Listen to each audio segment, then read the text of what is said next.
Hi, പുതിയൊരു വീഡിയോയിലേക്ക് സ്വാഗതം. ഈ വീഡിയോ ഹൈറിച്ചിനെ കുറിച്ച് തന്നെയാണ്. ഹൈറിച്ചിൽ പണം നിക്ഷേപിച്ച് പണത്തിനായി കാത്തിരിക്കുന്ന എല്ലാവരും ഇപ്പോൾ ഒരേ സ്വരത്തിൽ പറയുന്നത്, ഞങ്ങൾക്ക് കമ്പനി വേണ്ട, ഞങ്ങൾക്ക് ഇട്ട പണം തിരികെ കിട്ടിയാൽ മതി എന്നാണ്. അത് സാധ്യമാണോ എന്നാണ് ഈ വീഡിയോ പരിശോധിക്കുന്നത്. ഹൈറിച്ചിൽ പണം നിക്ഷേപിച്ചവർക്ക് പണം തിരികെ കിട്ടുക എന്നത്, എല്ലാവർക്കും പണം തിരികെ കിട്ടുക എന്നുള്ളത് അസാധ്യമായ കാര്യമാണ്. അതിന് കടമ്പകൾ ഏറെയുണ്ട്. കാരണം ഇപ്പോൾ ഫ്രീസ് ചെയ്തിരിക്കുന്ന പണം വെറും 226 കോടി രൂപ മാത്രമാണ്. അതിന് 10 കോടിയോളം ഇൻട്രസ്റ്റ് ലഭിച്ചാൽ കൂടി അത് 236 കോടി മാത്രമേ ആവുന്നുള്ളൂ. എന്നാൽ ഹൈറിച്ചിൻ്റെ ബാധ്യത എന്ന് പറയുന്നത് അതിനേക്കാൾ എത്രയോ ഇരട്ടി കോടികളാണ്. ഹൈറിച്ചിൻ്റെ HROTT എന്ന് അവസാനം കൊണ്ടുവന്ന സ്കീമിൽ മാത്രം 9020 പേരാണ് ബോണ്ടുകൾ വാങ്ങിയിരിക്കുന്നത്. അതുമാത്രം കണക്കാക്കിയാൽ 451 കോടി രൂപ HROTT വഴി സമാഹരിച്ചിട്ടുണ്ട്. അവർക്ക് പോലും അവർ ഇട്ടതിൻ്റെ പകുതി കൊടുക്കാൻ പോലും ഈ പണം തികയില്ല എന്നുള്ളതാണ്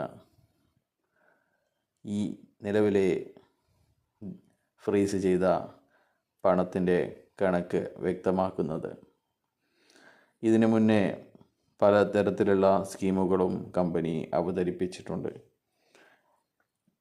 ഡിജിറ്റൽ പ്ലാനിൽ ലക്ഷങ്ങളും കോടികളും നിക്ഷേപിച്ചവരും ഇപ്പോഴും അവരുടെ പണത്തിനായി കാത്തിരിക്കുകയാണ്. 10,000-കണക്കിന് പേരെങ്കിലും ഡിജിറ്റൽ ഐഡിയിൽ പണം നിക്ഷേപിച്ചിട്ടുണ്ട്. അവർക്കും ഇതുപോലെ 500 കോടിയെങ്കിലും ഡിജിറ്റൽ ഐഡിയിൽ നിക്ഷേപിച്ചവർക്ക് കൊടുക്കാൻ ആവശ്യമാണ്. അങ്ങനെ ചുരുങ്ങിയത് ഒരു 700 കോടിയെങ്കിലും ഉണ്ടെങ്കിൽ മാത്രമേ ഡിജിറ്റൽ ID അടിച്ചവർക്കും അതുപോലെ തന്നെ HROTT എടുത്തവർക്കും പണം കൊടുക്കാൻ ഉണ്ടാവുകയുള്ളൂ. പിന്നെ ഒരു കാര്യം എന്ന് പറയുന്നത്, FIR രജിസ്റ്റർ ചെയ്യാത്തവർക്ക്, പോലീസിൽ പരാതി നൽകാത്തവർക്ക്, അങ്ങനെ വേണമെങ്കിൽ പറയാം.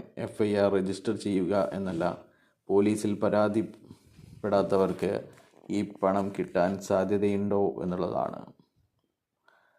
അതിന് സാധ്യത വളരെ കുറവാണ് എന്നാണ് നിയമവിദഗ്ധർ പറയുന്നത്. ഇപ്പോൾ 100-ലധികം FIRകൾ നിലവിലുണ്ട്.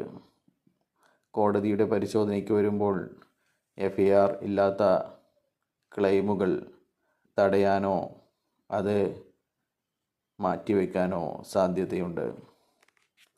അതുകൊണ്ട് തന്നെ FIR ഉള്ള ക്ലെയിമുകൾക്ക് മാത്രമായിരിക്കും നിയമസാധ്യത എന്നാണ് നിയമവിദഗ്ധർ അഭിപ്രായപ്പെടുന്നത്. ക്ലെയിം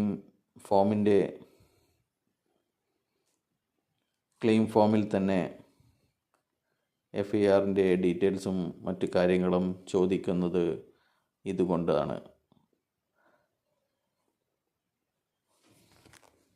എല്ലാവർക്കും പണം ലഭിക്കണമെങ്കിൽ 800 രൂപയുടെ ID അടിച്ച് അല്ലെങ്കിൽ 10,000 രൂപയുടെ ഒരു ID അടിച്ച് ലക്ഷങ്ങളും കോടികളും ഉണ്ടാക്കിയ വാരിക്കൂട്ടിയ ലീഡർമാരുടെ ആസ്തികളും ഇതുപോലെ ജപ്തി ചെയ്ത് ലേലം ചെയ്ത്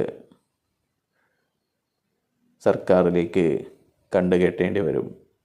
എങ്കിൽ മാത്രമേ പണത്തിനായി കാത്തിരിക്കുന്ന എല്ലാവർക്കും പണം ലഭിക്കുകയുള്ളൂ. 3000-ലധികം ലീഡർമാരാണ് അമിതമായ ലാഭം ഹൈറിച്ച് വഴി ഉണ്ടാക്കിയിരിക്കുന്നത്. എന്നാൽ 10,000-ലധികം പേർക്ക് ഒന്നും തന്നെ ലഭിച്ചിട്ടുമില്ല. അവർ ഇട്ട എല്ലാ പണവും നഷ്ടപ്പെട്ടിരിക്കുകയാണ്.